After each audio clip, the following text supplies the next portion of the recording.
I'm Melissa, 32 years old, and I never imagined my own sister would ban me from her wedding. Amanda and I were inseparable growing up, which made her rejection cut deeper than I could bear. Instead of wallowing in heartbreak, I booked a vacation to Greece for the wedding weekend. Little did I know that while I was soaking up Mediterranean sunshine, her perfect wedding would completely implode. Before I share what happened next, let me know where you're watching from in the comments. And hit that subscribe button if family drama stories resonate with you. Amanda and I grew up just 3 years apart in a modest suburban home in Connecticut. Our parents worked long hours to provide for us, which meant we spent countless afternoons and weekends together, forming a bond one thought was unbreakable. We shared a bedroom until I was 14, whispering secrets after our parents thought we were asleep, planning our future weddings, and promising to be each other's maid of honor someday. I still remember how Amanda would climb into my bed during thunderstorms, terrified of the lightning. I'd tell her elaborate stories to distract her until she fell asleep against my shoulder. When neighborhood kids teased her about her braces in middle school, I confronted them without hesitation. That's what big sisters do. In high school, I drove her to dance practice every Tuesday and Thursday, waiting patiently in the car for 2 hours, just so she could pursue her passion. When I left for college, she cried for days. I called her every night that first week, assuring her that nothing would change between us. During my sophomore year, our father lost his job, threatening my ability to continue school. Amanda, still in high school, took a weekend job at the local diner and secretly sent me half her earnings. I didn't discover this until months later when Mom mentioned how proud she was of Amanda's contribution to my education fund. That's the sister I knew and loved. After college, I helped Amanda prepare her applications and celebrated wildly when she got accepted to her dream school. When she struggled with homesickness her freshman year, I drove 4 hours each way multiple weekends to surprise her with home-cooked meals and sisterly comfort.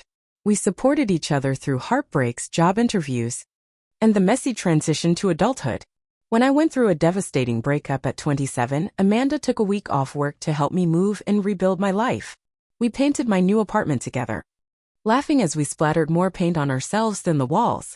Everything changed when Amanda met Richard at a charity gala 3 years ago. She was 26, working as an event coordinator, and he was 34, from a wealthy family with political connections. First, I was happy for her. Richard was charming, successful, and seemed completely smitten with my sister. The first warning sign appeared just 2 months into their relationship. Amanda missed our traditional monthly sister dinner for the first time in years, texting a last-minute cancellation because Richard had surprised her with concert tickets. I understood completely. Who wouldn't choose front-row seats to Taylor Swift over pasta night with a sister? But then she missed the next month's dinner too. And the one after that. Our phone calls grew shorter, with Amanda constantly checking the time, explaining that Richard was picking her up soon. When we did meet, she seemed distracted, checking her phone constantly, texting him updates about where she was and who she was with. He just worries about me, she explained when I finally commented on it. Isn't it sweet that he cares so much? It didn't seem sweet to me. It seemed controlling. But I bit my tongue, not wanting to come across as the jealous sister who couldn't handle not being the center of attention anymore.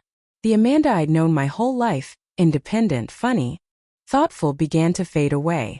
Her wardrobe changed from colorful, creative outfits to muted designer clothes that Richard approved of. She dropped several longtime friends that Richard found inappropriate. She even changed her political views to align with his conservative family. When Richard proposed after just 11 months of dating, Amanda called me screaming with excitement. Despite my reservations about the speed of their relationship, I squealed right along with her. This was my sister's happiness and I would support her dream. You'll be my maid of honor, of course, she said during that call. I can't imagine anyone else by my side. I cried happy tears, honored and relieved that despite the changes in Amanda, our core bond remained intact. I immediately started a wedding ideas Pinterest board and ordered books about being the perfect maid of honor. The first wedding planning lunch was a delight. Amanda, our mom, and I met at our favorite cafe, bringing magazines and talking excitedly about venues and dresses. Amanda seemed like her old self that day, valuing my opinion and reminiscing about the weddings we'd planned as girls. But as weeks passed, Amanda's fiancé and his family became increasingly involved in every decision. The small, Intimate wedding she'd always wanted transformed into an extravagant 3-day event with over 400 guests, most of whom were Richard's family connections. The reasonable budget ballooned to something that made my eyes water. Richard's parents are contributing, Amanda explained when I expressed concern about the mounting costs. They want to make sure it reflects well on the family. That phrase, reflects well on the family, became a common refrain in the months that followed. Everything had to be perfect, Instagram-worthy and impressive to Richard's circle. When I suggested we look at the botanical garden where our grandparents had been married, Amanda dismissed it as too simple. When I showed her a reasonably priced dress that matched her original vision, she told me Richard's mother had already scheduled appointments at exclusive boutiques in New York. 6 months into planning, Amanda barely consulted me at all. Our wedding-related conversations consisted mostly of her telling me about decisions that had already been made. My sister, who once valued my opinion above all others, now seemed to view me as merely a checkbox on her wedding to-do list. The bridesmaids' dresses have been selected, she informed me during a rare phone call. They're Caroline Herrera, $6,000 each. The color is Champagne Whisper.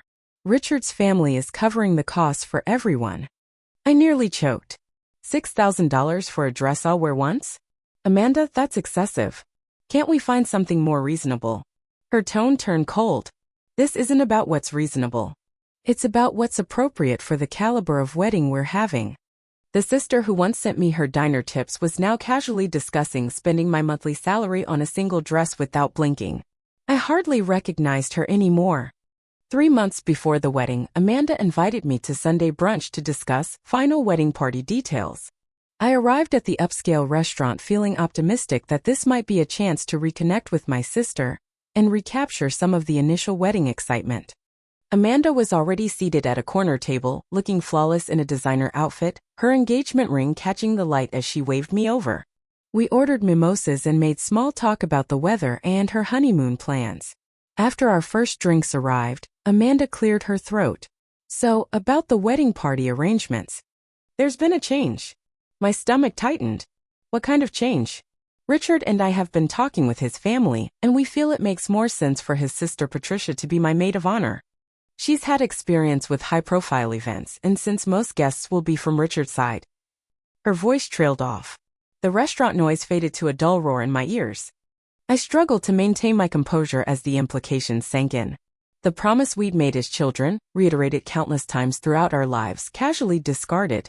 I see, I managed to say. My voice surprisingly steady despite the hurt building in my chest. And what role will I have? You'll still be a bridesmaid, of course. Just not the maid of honor. Amanda reached across the table to squeeze my hand. It's really a relief for you when you think about it. Being maid of honor for an event this size is practically a full-time job. I nodded mechanically, forcing a smile. If that's what you want, Amanda. I just want your day to be perfect. That's why I love you, she beamed, seemingly oblivious to my pain. Always so supportive. I excused myself to the bathroom where I splashed cold water on my face and gave myself a stern talk in the mirror. This wasn't about me. Wedding planning changes people. I reasoned. After the wedding, my real sister would return. When I returned to the table, Amanda had moved on to discussing the bachelorette party, which Patricia was now planning. It's going to be a week in Aspen at the Anderson Ski Lodge. The fathers are all on the board together, so it makes sense. A week? I don't think I can take that much time off work, I said. Amanda's smile tightened. Well, come for the weekend then. But all the other bridesmaids are managing to make it work. The conversation continued, with Amanda outlining increasingly elaborate plans that seemed designed for social media moments rather than actual enjoyment. As she spoke, I realized how little input I'd had in any aspect of her wedding. 2 weeks later, Amanda asked me to meet her at a bridal salon for the final fitting of the bridesmaids' dresses. When I arrived, Patricia and 3 other bridesmaids were already there, champagne flutes in hand, all looking like they'd stepped out of a society magazine. I felt immediately underdressed in my work clothes, having come straight from the office. Patricia gave me a cold once-over before turning back to Amanda. There she is, Amanda said, less enthusiastic than I'd hoped. Let's get you into your dress. Melissa. The dress, while undeniably beautiful, had clearly been chosen with Patricia's tall, willowy figure in mind. On my cavia frame, it pulled awkwardly across the chest and hips, The salon attendant made several unsuccessful attempts to adjust it. Maybe we need to order a size up, the attendant suggested diplomatically. Before I could agree, Amanda exchanged a look with Patricia. We can't order new dresses at this point. The others all fit perfectly. Patricia stepped forward, eyeing me critically.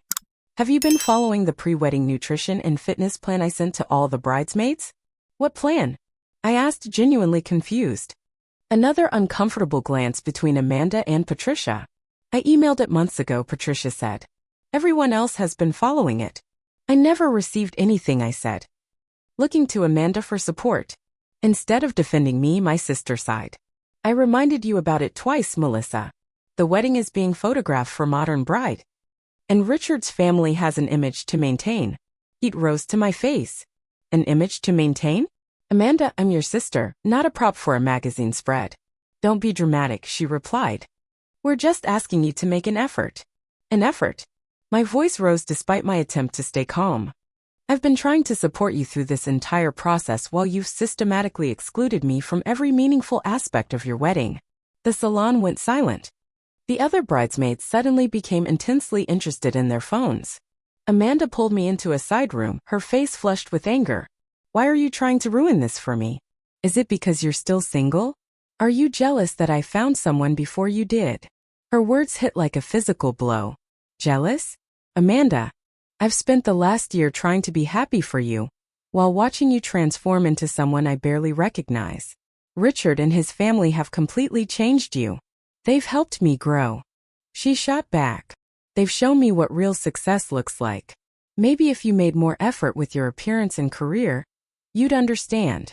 I stepped back, stunned by the cruelty from the sister who once cried when neighborhood kids were mean to her. I don't even know who you are anymore.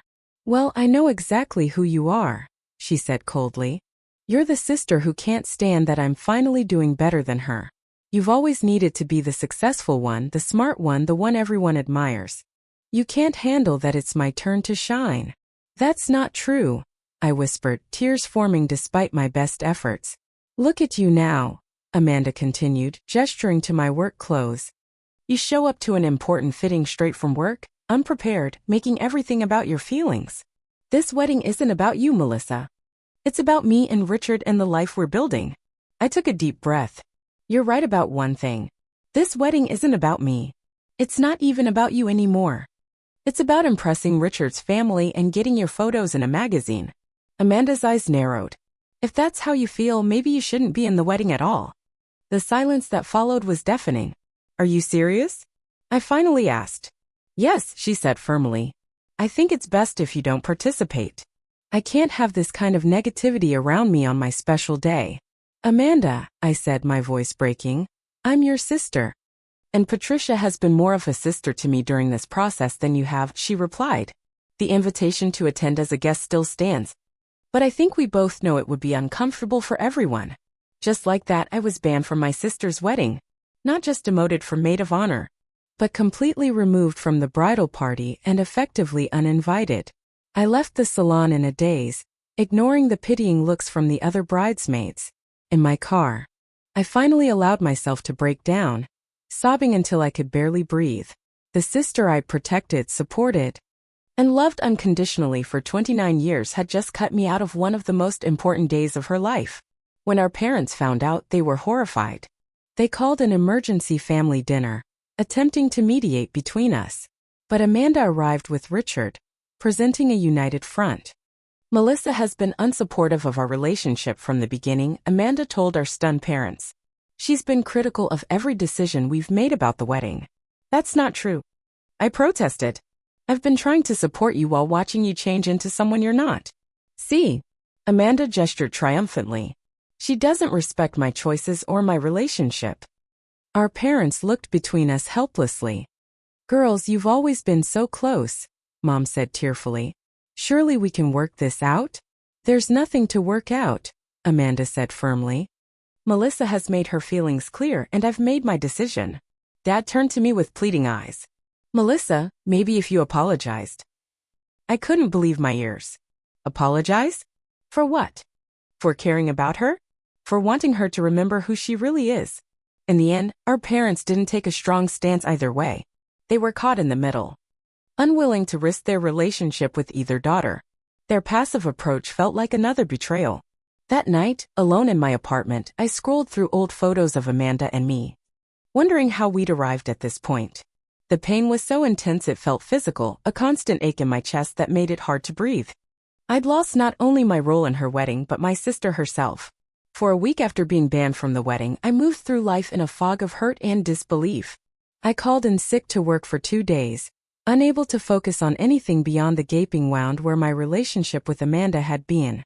Friends called and texted, concerned when they heard snippets of what had happened, but I couldn't bring myself to recount the full, humiliating story.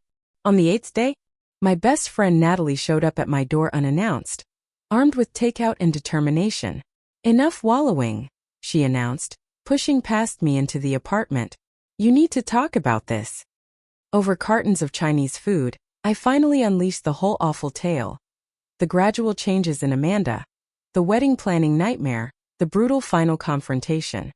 Natalie listened without interruption, her expression shifting from shock to outrage. "So let me get this straight," she said when I finished. "Your sister disinvited you from her wedding because you wouldn't starve yourself to fit into an overpriced dress for her society photo shoot?" Put that way, it sounded so absurd I almost laughed. "Essentially, yes."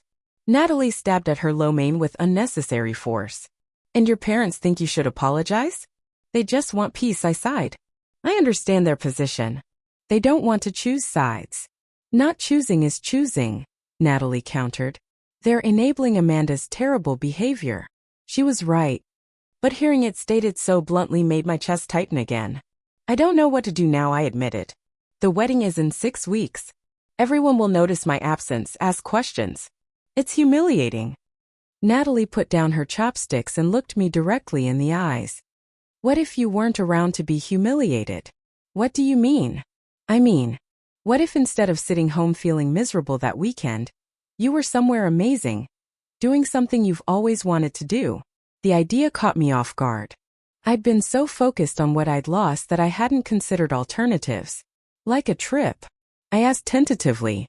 "Not just any trip," Natalie said, reaching for my laptop. "Your dream trip. The one you keep postponing because there's never a right time." For years, I talked about visiting Greece, Santorini specifically, with its blue dome churches and stunning sunsets. I'd even started a savings account labeled "Someday Greece," but "someday" kept getting pushed further into the future. "I can't just run away," I protested weakly. "It's not running away," Natalie insisted. "It's choosing joy instead of pain. Why sit here marinating in hurt when you could be creating amazing memories instead?" That night after Natalie left, I couldn't stop thinking about her suggestion.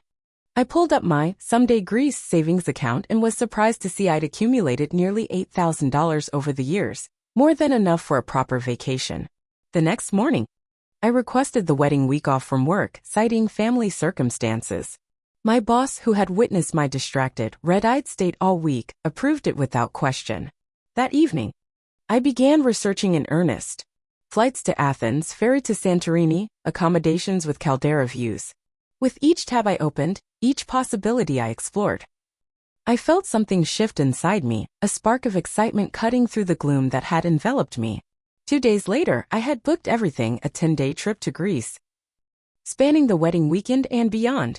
I'd splurged on a small villa with a private terrace overlooking the sea, decided on walking tours and cooking classes, even reserved a sunset sailing excursion. It was extravagant, more than I would normally spend on myself, but it felt right. Necessary even. When I called my parents to inform them of my plans, their reaction was predictably mixed. "Is this really the best time for a vacation?" Mom asked cautiously. "What if Amanda reconsiders? Then she knows how to reach me," I replied, surprised by my own firmness. "But I'm not putting my life on hold waiting for that to happen." "Couldn't you just apologize?" Dad suggested for the 100th time. "Even if you don't mean it. For family harmony." "Dad, I'm not going to apologize for expecting to be treated with basic respect by my own sister," I said. "I've done nothing wrong except stand up for myself." "But it's her wedding," he persisted. "The most important day of her life. And this is my self-respect," I countered. "Which is more important than one day, no matter how special." They didn't understand, I could tell. In their generation, keeping peace in the family often meant swallowing your feelings and going along to get along. But I couldn't do that, not this time. Not with this much at stake. My friends, on the other hand, were universally supportive. Natalie helped me shop for vacation essentials. My college roommate Rachel sent me a Greek phrase book. Even co-workers who knew only the basics of the situation expressed admiration for my decision to choose self-care over self-pity. As the wedding date approached, I felt increasing pressure from extended family. Aunts called, cousins texted, all urging reconciliation. "You'll regret not being there," they warned. Weddings are a time for family to come together. Each time, I calmly explained that the decision had been Amanda's, not mine. I wasn't choosing to miss the wedding. I'd been explicitly uninvited. Their shock at this revelation usually ended the conversation quickly. The hardest part was unfollowing Amanda's wedding preparations on social media. Each bachelorette party photo, each bridal shower post had been another small wound. Finally, 2 weeks before my departure, I muted all wedding-related accounts and notifications. It was an act of self-preservation that nevertheless felt like giving up a part of myself. The night before my flight, I packed my suitcase with care. Sundresses, swimsuits, walking sandals, a journal to record my thoughts. I added the novel I'd been saving for a special occasion and the expensive face masks Natalie had gifted me for self-care emergencies. As I zipped the suitcase closed, I felt a complex mixture of emotions. Sadness still, yes. Anger too. But underneath those familiar feelings was something new, a quiet determination. A sense that I was taking back control of my narrative. The next morning at the airport, waiting to board my flight to Athens, I sent one final text to Amanda. "I hope your wedding is everything you want it to be. I love you and that hasn't changed." She didn't respond, but I hadn't expected her to. As the plane took off, carrying me away from the hurt and toward something new, I felt the weight on my chest begin to lighten. For the first time since that awful day at the bridal salon, I took a full deep breath. Whatever happened next, I was choosing my own path forward. The flight to Athens was long, but the anticipation of what awaited kept me awake through most of it. I watched 3 movies, read half my novel, and practiced basic Greek phrases, determined to arrive ready for this new adventure. Athens itself was a whirlwind of ancient monuments and modern energy. I spent 2 days there, visiting the Acropolis at sunrise before the crowds descended, wandering through the Plaka neighborhood, and eating my weight in authentic souvlaki and baklava. But Athens was just the appetizer. Santorini was the main course I'd been waiting for. The ferry journey took 8 hours. But the first glimpse of Santorini rising from the sea, stark white buildings perched impossibly on dark volcanic cliffs, made the long journey worthwhile. As we approached the harbor, I felt a surge of emotion that caught me off guard. Part of it was the sheer beauty before me, but there was something else too, pride in myself for making this happen. For choosing joy despite everything. A driver met me at the port, navigating the steep, winding roads up to Oa, the picturesque village where I'd booked my accommodation. When we arrived at the small villa, the owner Sophia greeted me warmly, showing me around the whitewashed space with its blue accents and minimalist furnishings. "And here," she said dramatically, "throwing open the terrace doors, is your view." I gasped audibly. The terrace overlooked the caldera, the sunken volcano crater now filled with the deepest blue sea imaginable. White buildings cascaded down the cliffside, their blue domes reflecting the sky. In the distance, a small volcanic island rose from the water like a sleeping beast. "It's even better than the pictures," I whispered. Sophia smiled knowingly. Many guests cry when they see it for the first time. It's okay. Only then did I realize tears were streaming down my face. I laughed, embarrassed, and wiped them away. It's just been a long journey to get here. In more ways than one. The best journeys often are, she replied wisely. Now rest. Tomorrow Santorini will show you why you came all this way. That first evening, I sat on my terrace with a glass of local white wine, watching the sky transform through shades of gold, pink, and purple as the sun set over the caldera. For the first time in weeks, thoughts of Amanda and the wedding didn't dominate my mind. Instead, I felt present, absorbed in the beauty surrounding me. I slept deeply that night, lulled by the distant sound of the sea and the gentle breeze through the open windows. The next morning I woke early, eager to explore. I followed the marble pathway that wound through Oai, marveling at the architecture, the splashes of bougainvillea against white walls, the tiny blue dome churches that appeared around every corner. At first, I felt self-conscious dining alone, taking photos alone, experiencing everything without someone to share it with. But by the afternoon, I'd begun to appreciate the freedom of solo travel, stopping whenever something caught my eye, changing plans on a whim, focusing entirely on what brought me joy. On my third day, I booked a small group sailing tour around the caldera. As we boarded the traditional wooden boat, a woman about my age smiled and introduced herself. "I'm Teresa," she said. "Are you traveling alone too?" Teresa was from California, also traveling solo after a difficult breakup. We instantly clicked, sharing travel stories as the boat made its way around the caldera, stopping at hot springs and secluded beaches. By the time we anchored for the sunset, accompanied by the captain's homemade wine and fresh Greek appetizers, Teresa and I were chatting like old friends. "So what brought you to Santorini?" she asked as we watched the sun begin its descent. I hesitated, unsure whether to share the real story or offer a sanitized version. Something about the setting, the open sea, the distance from home, Teresa's own openness about her breakup, made me choose honesty. "I was banned from my sister's wedding," I said, surprising myself with a small laugh. "It's actually happening right now back in the States." Teresa's eyes widened. "Banned? That requires explanation." Over more wine and the most spectacular sunset I'd ever witnessed, I told Teresa the condensed version of what had happened with Amanda. Instead of the pity or awkward sympathy I'd feared, Teresa nodded with real understanding. "My sister did something similar for her wedding 3 years ago," she revealed. "Not quite as dramatic, but she basically turned into someone I didn't recognize during planning. Prioritized her in-laws' wishes over our family traditions. It hurt like hell." "Did you work it out eventually?" I asked, hoping for a positive ending. Teresa nodded slowly. "We did. But it took time. And honestly, our relationship is different now. Not worse necessarily, just more realistic. I see her more clearly, both her strengths and her limitations." Her words stayed with me long after we returned to shore and exchanged contact information with promises to meet again during our stay. The next several days passed in a blur of experiences.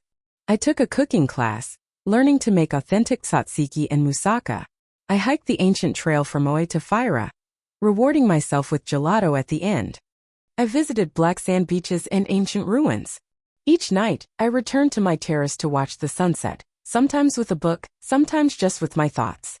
Teresa and I met for dinner twice more, along with some travelers she'd met on another tour. Our little group, temporary friends brought together by circumstance, shared meals and stories and laughter that felt healing in its simplicity. On what would have been Amanda's wedding day, I woke with a heaviness I couldn't ignore. Despite the distance, despite all my efforts to create new experiences, I couldn't help wondering what was happening at home. Was Amanda in her dress yet? Were our parents emotional? Was anyone mentioning my absence? Rather than fight these thoughts, I decided to acknowledge them. I spent the morning on my terrace writing in my journal, allowing myself to feel the complex emotions without judgment. By afternoon, I was ready to move forward again. I'd booked a special excursion for that day, a visit to a local vineyard for wine tasting, followed by dinner at a family-run taverna famous for its traditional music and dancing. It was exactly the kind of authentic, joyful experience I'd hoped to find in Greece. The vineyard was set on terraced hills overlooking the sea, the grapes thriving in volcanic soil. Our guide, the owner's son, explained how Santorini's unique climate created distinctive wines found nowhere else in the world. As we sampled each variety, I found myself fully present again, captivated by new flavors and the stories behind them. At the taverna that evening, long tables filled with travelers and locals alike. The food came family-style, platters of grilled meats, fresh vegetables, dips and breads, each dish more delicious than the last. As the night progressed, musicians began to play, and soon people were dancing between the tables. An elderly Greek man approached our table, gesturing for me to join the dance. My first instinct was to decline, but then I thought, why not? This was why I'd come, to embrace new experiences, to step outside my comfort zone. The dance was simple enough to follow, a circle of people moving together, holding hands, stepping in time to the music. As we moved faster and faster, laughter bubbled up from somewhere deep inside me, pure, uncomplicated joy.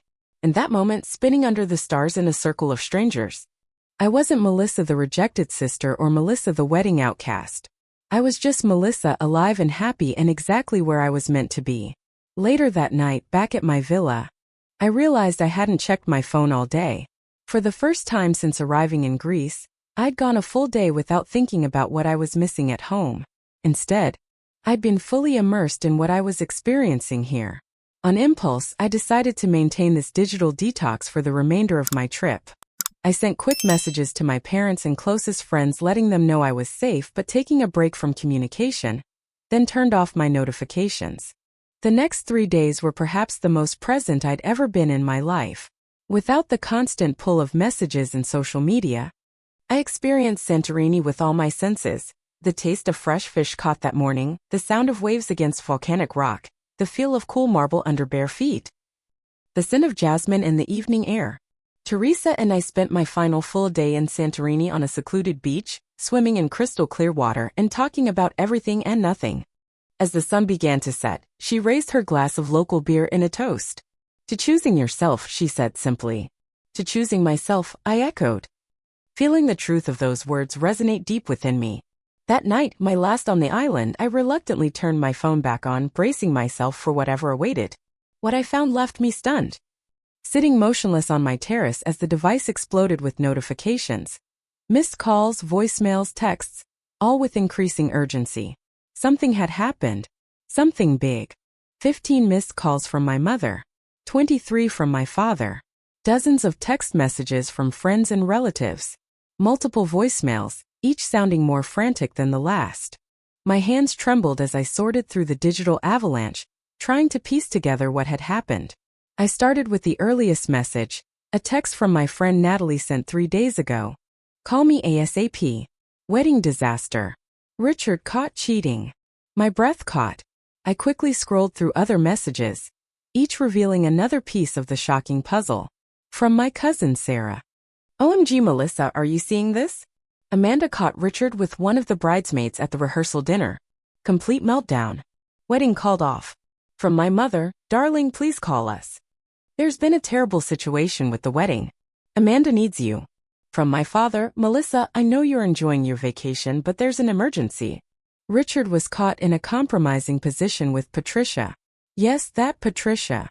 "Amanda is devastated. Please call when you can." Patricia. The woman who had replaced me as maid of honor. The woman Amanda had described as more of a sister than me. The irony was almost too perfect to be believed. I sank into a chair trying to process everything.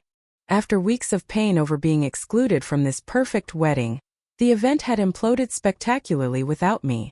A strange laugh escaped me, not joyful, but not entirely without relief either. The most recent message was from my mother, sent just hours ago. "Amanda is staying with us. Wedding officially canceled, but we're still dealing with vendors, guests. And Richard's family is being horrible. Please call when you can. We need you." I glanced at my watch. It was nearly midnight in Santorini, making it mid-afternoon back home. Taking a deep breath, I called my mother. She answered on the first ring. "Melissa? Oh, thank goodness. We've been so worried." "I'm fine, Mom. I've been on a digital detox the last few days." "What happened? Is Amanda okay?" Mom's voice cracked. "Not really, no. It's been awful, just awful. Over the next 20 minutes. She detailed the spectacular collapse of what was supposed to be Amanda's dream wedding. According to Mom, the rehearsal dinner had been going smoothly until Amanda went looking for Richard, who had excused himself earlier. She found him in an empty conference room with Patricia, engaged in what Mom delicately described as extremely inappropriate behavior. "Amanda screamed so loudly people thought someone was hurt," Mom said. "Which I suppose someone was, just not physically. Richard tried to deny it at first, if you can believe that. Said Amanda was misinterpreting what she'd seen. But there was no misinterpreting it, honey. Not according to Amanda. What followed was apparently the society event meltdown of the year. Amanda had thrown her engagement ring at Richard in front of both families and the entire wedding party. When Richard's mother attempted to intervene, suggesting they discuss this privately, Amanda had told her exactly where she could put her suggestion, using language Mom refused to repeat. And then, Mom continued, her voice lowering as if sharing state secrets. Richard's father tried to blame Amanda. Said she'd been too focused on the wedding and neglecting Richard's needs. Can you imagine? Patricia's parents are close friends of theirs. So they're all closing ranks, making it sound like Amanda overreacted to a momentary indiscretion. My stomach churned with conflicting emotions, satisfaction that Richard had shown his true colors before the wedding, heartbreak for my sister's public humiliation, and a small, shameful spark of vindication that the perfect facade had crumbled. Is Amanda willing to talk to me? I asked cautiously. Mom hesitated. She's very fragile right now. And embarrassed, I think. She knows how she treated you, and now with everything that's happened, it's complicated. I understand, I said, though part of me didn't. After all Amanda had said and done, she was now embarrassed to face me? There's also the financial aspect, Mom added. Most vendors won't refund with such short notice. The venue, catering, flowers, it's all paid for. Your father is trying to negotiate, but we're looking at losing over $70,000. I winced. That's a lot of money. Richard's family was supposed to cover most costs, but now they're saying the cancellation was Amanda's choice, so they're not responsible. It's a mess, Melissa. A complete mess. We talked a while longer, with Mom filling in more details about the aftermath, guests being notified, honeymoon cancellations, Amanda's emotional state. By the time we hung up, I felt emotionally drained yet oddly energized. I sat on my terrace for a long time afterward, watching the moon reflect on the caldera waters, trying to sort through my feelings. Part of me wanted to book the next flight home to support my sister. Another part, the part still raw from rejection, wondered if Amanda even deserved my support after how easily she'd discarded me. I called Natalie next, knowing she'd give me the unfiltered version of events. It was epic, she confirmed after expressing relief that I'd finally surfaced. Social media is on fire with it, though most posts are being deleted almost as quickly as they appear. Richard's family has serious connections. Do you think Amanda really needs me, or is Mom exaggerating? I asked. Natalie paused. I think she needs someone who loves her unconditionally right now. Her world just collapsed very publicly, and a lot of people are enjoying her humiliation a little too much. Like I might be? I suggested, acknowledging the complicated satisfaction I'd felt upon hearing the news. I didn't say that, Natalie replied carefully. Though it would be completely understandable if you felt some vindication. I do, I admitted. And then I feel guilty for feeling it. You're human, Mel. And she hurt you deeply. That doesn't just disappear because she's hurting now too. After talking with Natalie, I called my father, who confirmed everything Mom had said while adding his own concerns about the financial impact. The conversation ended with the question I'd been expecting, when are you coming home? That was the million-dollar question. I still had 3 days left of my carefully planned vacation, days I'd been looking forward to. Cutting it short felt like surrendering something precious, something I'd claimed for myself at great emotional cost. Yet staying felt potentially selfish when my family was in crisis. I stepped back inside the villa and caught sight of myself in the mirror, tanned, relaxed, eyes clear for the first time in weeks. Greece had been healing me day by day. Did I owe it to Amanda to interrupt that healing? Did I owe it to myself to complete it? I made myself a cup of tea and returned to the terrace to think. The old Melissa would have booked the next flight home without hesitation, rushing to fix things for everyone else. But the woman who had danced with strangers under Santorini stars was different, stronger, clearer about her own worth. Amanda's wedding disaster, while shocking, wasn't actually an emergency that required my immediate presence. The wedding was already canceled. The guests were already notified. The immediate crisis had passed, leaving only the longer process of emotional and financial recovery. I thought about what Teresa had said about her own sister, how their relationship had become more realistic after their wedding conflict. Perhaps that was what Amanda and I needed too, not the uncomplicated closeness of childhood, but a more mature relationship based on mutual respect and clearer boundaries. Just before sunrise, I made my decision. I would not cut my trip short. I would continue as planned, returning home in 3 days as originally scheduled.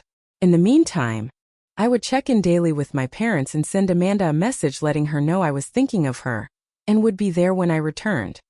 As the first light of dawn touched the white buildings of OA, turning them gold, I felt at peace with my choice. I wasn't abandoning my sister, I was honoring my commitment to myself. The two weren't mutually exclusive. I crafted a careful text to Amanda. I just heard what happened. I'm so sorry you're going through this. I'll be home in 3 days and am here for you in whatever way you need. Love you always. Then I turned off notifications again and watched the sun rise fully over Santorini. Grateful for the clarity that distance, both physical and emotional, had given me. My final days in Greece had a bittersweet quality. I completed everything on my itinerary: the archaeological site at Akrotiri, the famous Red Beach, a final sunset dinner with Teresa and our travel friends, but thoughts of home and what awaited me there colored each experience. During my last breakfast on the terrace, Sophia brought me an extra slice of homemade orange cake. For strength, she said with a knowing smile. Sometimes returning home is the hardest part of a journey. How right she was. The long flight back gave me time to prepare mentally for what awaited. Amanda hadn't responded to my text, which wasn't entirely surprising but still stung. My parents had continued sending updates, Richard attempting to reconcile, then turning nasty when rejected, his family threatening legal action over wedding costs. Amanda alternating between rage and despair. When I finally emerged from the airport terminal exhausted but resolute, my father was waiting to drive me home. He enveloped me in a tight hug that spoke volumes about the stress of the past week. You look good, he said, studying my face. The trip was good for you. It was, I agreed simply. How is everyone? Dad sighed heavily as we walked to the parking garage. Your mother's exhausted. Amanda's staying with us but barely leaves her room. Richard keeps sending flowers that she throws directly into the trash. The whole thing's a nightmare. In the car, Dad filled me in on the details they'd been reluctant to share by phone.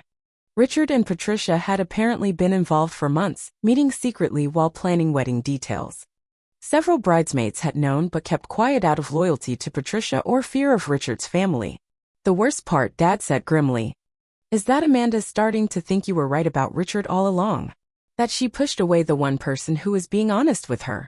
I processed this information silently, watching familiar landmarks pass outside the window. Part of me wanted to say I told you so, but I knew that would only create more distance between us. Is she ready to see me? I asked as we neared my parents' house. Dad's hesitation told me everything. She's embarrassed, Mel. And still processing everything. Maybe give her a little time before you try to talk. I nodded, disappointed but not surprised. I understand. My mother was waiting at the door when we arrived, rushing out to hug me as if I'd returned from war.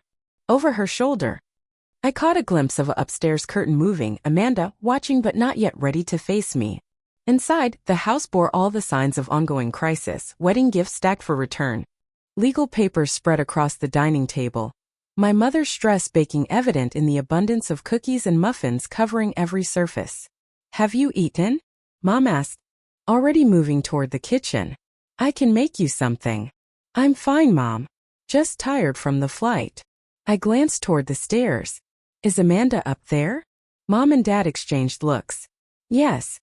But she specifically asked not to be disturbed, Mom said gently. Right. I swallowed my disappointment. I should probably head home anyway. Unpack, do laundry, prepare for work tomorrow. You're going back to work already? Mom looked surprised. We thought you might take a few more days, help with everything. I took a deep breath. I need to get back to my routine, Mom. But I'm here to help in any way I can after work hours. The truth was I needed the buffer of my normal life before diving into Amanda's crisis. I'd spent years being her emotional support system, dropping everything whenever she needed me. This time, I needed to maintain some boundaries for my own well-being. My parents seemed disappointed but didn't argue. Dad drove me to my apartment, helping carry my luggage inside. Before leaving, he hugged me again.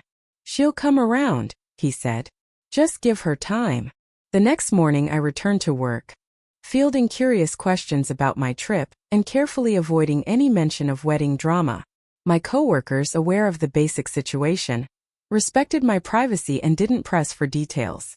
That evening, I called my mother for an update. Amanda was still refusing visitors, including close friends. The wedding venue was threatening to sue for full payment. Richard had gone from apologetic to hostile, claiming Amanda had driven him to Patricia with her bridezilla behavior. It's all so ugly, Mom said, sounding defeated. And the financial aspect is terrifying. Your father's meeting with a lawyer tomorrow. After we hung up, I sat thinking about Amanda, alone in her childhood bedroom, facing the ruins of the future she planned. Despite everything, my heart ached for her. The humiliation, the betrayal, the public nature of it all, no one deserved that. Not even a sister who had hurt me deeply. On impulse, I drove to Amanda's apartment. She wasn't there, of course. She was still at our parents', but I had a spare key for emergencies. Inside, the space felt abandoned, mail piled up, plants wilting, a half-empty coffee cup growing mold on the counter. I spent an hour cleaning, washing dishes, watering plants, opening windows to let in fresh air. I gathered the mail into a neat stack, threw out perishable food from the refrigerator, and wiped down surfaces. It wasn't much, but it felt like something concrete I could do, a silent way of saying I'm here without forcing a confrontation Amanda wasn't ready for. Before leaving, I put together a small care package, her favorite tea, a scented candle, the soft throw blanket from her couch, and a novel I thought she might enjoy. I added a simple note. For when you're ready to come home. Love, Mel. I dropped the package at my parents' house while Amanda was napping, leaving it with my mother who promised to deliver it. This is very kind of you, Mom said, looking both grateful and slightly surprised. She's still my sister, I replied simply.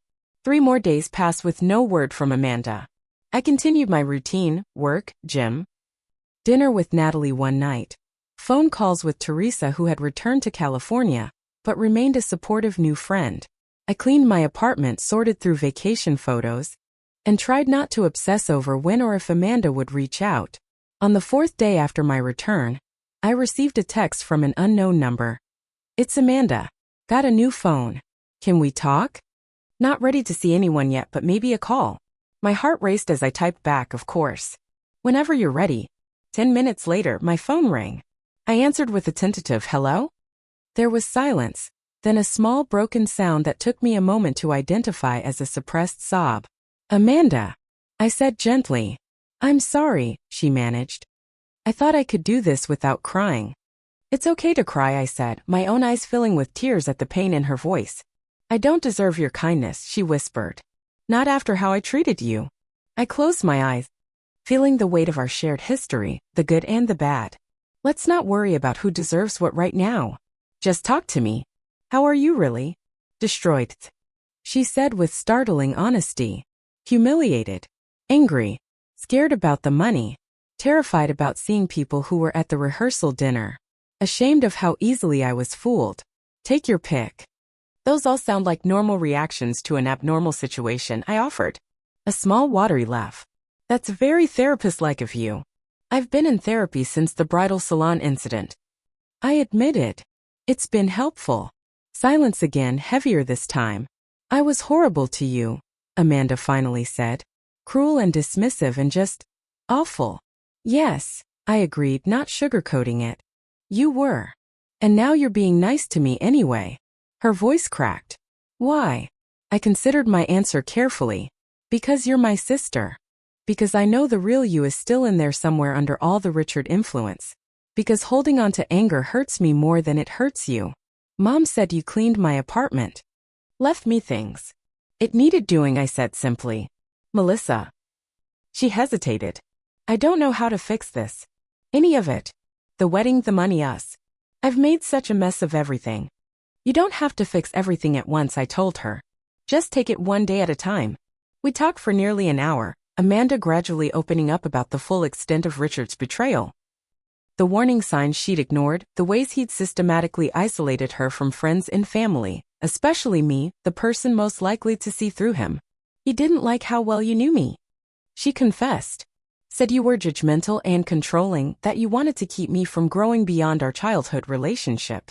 I bit back my instinctive angry response, focusing instead on what mattered now. And what do you think? About me, I mean. Amanda's response was immediate. I think you were the only person who truly had my best interests at heart.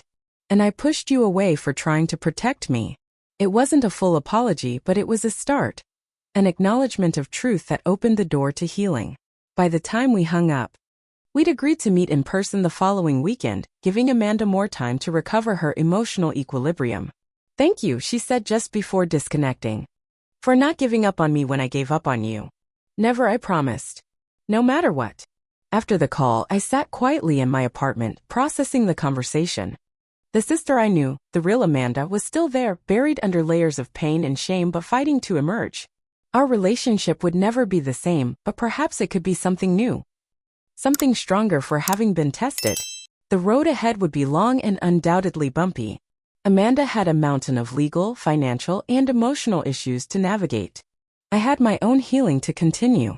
But for the first time since that awful day at the bridal salon, I felt genuine hope that we might find our way back to each other. Not as the inseparable girls we once were, but as adult sisters who had weathered a storm together. 3 months after the wedding that never happened, Amanda and I sat on my apartment balcony, sharing a bottle of wine and watching the sunset.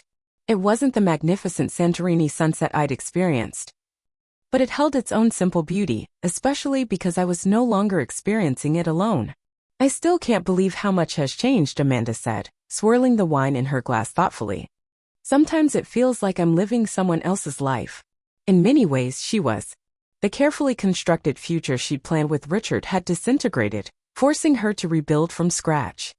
The past 12 weeks had been a roller coaster of legal meetings, financial negotiations, therapy sessions, and painful social encounters. Richard's family had eventually agreed to cover most of the wedding costs to avoid a public lawsuit, though not without extracting a non-disclosure agreement about the specific reasons for the cancellation. Patricia had moved to Chicago, effectively exiled from their social circle despite her family's connections. Richard himself had made several attempts at reconciliation before finally accepting Amanda's decision and moving on to another relationship with suspicious speed. "I need to thank you properly," Amanda said, turning to face me. "Not just for being here now, but for trying to protect me from the beginning. You saw what I couldn't see." I shook my head. "I don't want your gratitude, Amanda. I just want my sister back." "I'm trying to be her again," she said with a small smile. "It's harder than I expected, finding myself after being who Richard wanted me to be for so long."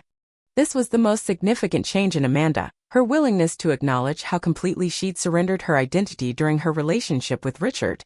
Weekly therapy was helping her understand the patterns that had made her vulnerable to his controlling behavior, while rebuilding her confidence and sense of self. "You know what still bothers me the most," she confessed. "Not the cheating, not even the public humiliation. It's how easily I discarded you, the person who's been there for me my entire life, for people who abandoned me the moment things got difficult." This was the conversation we'd been circling for weeks, approaching and retreating from the most painful aspect of our rift. "Why did you do it?" I asked quietly, finally ready to hear the answer. "Really, Amanda? I need to understand." She was silent for a long moment, gathering her thoughts. "It sounds so stupid now, but I wanted to belong in Richard's world so badly. His family made me feel like I was finally part of something important, something bigger than our ordinary life. When they started suggesting you didn't quite fit their image, I was terrified of losing my place in that world. So you sacrificed me to keep it," I said, not accusingly but seeking clarity. "Yes," she admitted, her eyes filling with tears. "I convinced myself it was just one day, that we'd fix things after the wedding, that you'd understand eventually. I told myself so many lies to justify treating you so cruelly." She set down her wine glass and reached for my hand. "I am truly deeply sorry, Melissa. What I did was unforgivable, and yet I'm asking for your forgiveness anyway." The genuine remorse in her eyes touched something deep inside me. This was the apology I'd been waiting for. Not the casual "sorry things got complicated," or "sorry you were hurt," that skirts responsibility, but a real acknowledgement of the pain she'd caused. "I forgive you," I said, surprised by how much I meant it. "But things can't go back to how they were before." "I don't want them to," Amanda replied, squeezing my hand. "I was selfish and took you for granted. I don't want to be that person anymore." Over the past months, our relationship had been slowly rebuilding on new, more balanced terms. We'd established better boundaries. I no longer dropped everything whenever Amanda called, and she no longer expected me to. We communicated more honestly, even when the truth was uncomfortable.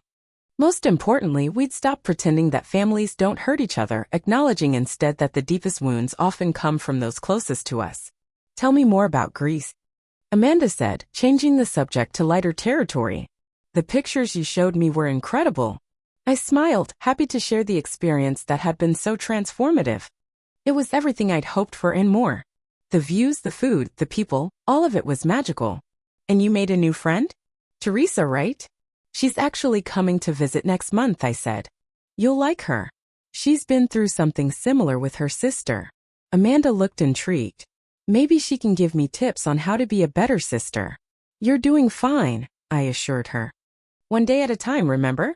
We sat in comfortable silence as the last light faded from the sky. Amanda had moved back into her apartment last month.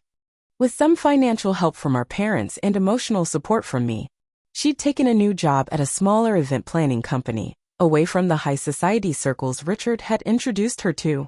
She was dating again, cautiously, a kind veterinarian she'd met through a friend. What about you? She asked suddenly. You've been so focused on helping me through everything. Are you taking care of yourself too? The question touched me deeply. The old Amanda would never have thought to ask it. I am, I assured her. Greece taught me how important that is, putting on my own oxygen mask first, as they say. Indeed, my time in Santorini had sparked lasting changes in my life. I'd continued the journaling practice I'd started there. I'd maintained my friendship with Teresa through regular video calls. I'd even started a small savings fund for my next solo adventure, though I wasn't sure where that would be yet. Most significantly, I'd developed a new relationship with my own needs and boundaries. I no longer felt guilty for prioritizing my well-being. I'd learned to say no without extensive justification. I discovered that stepping back from a painful situation wasn't abandonment, but sometimes the most loving choice for everyone involved. You know what I was thinking? Amanda said, refilling our glasses.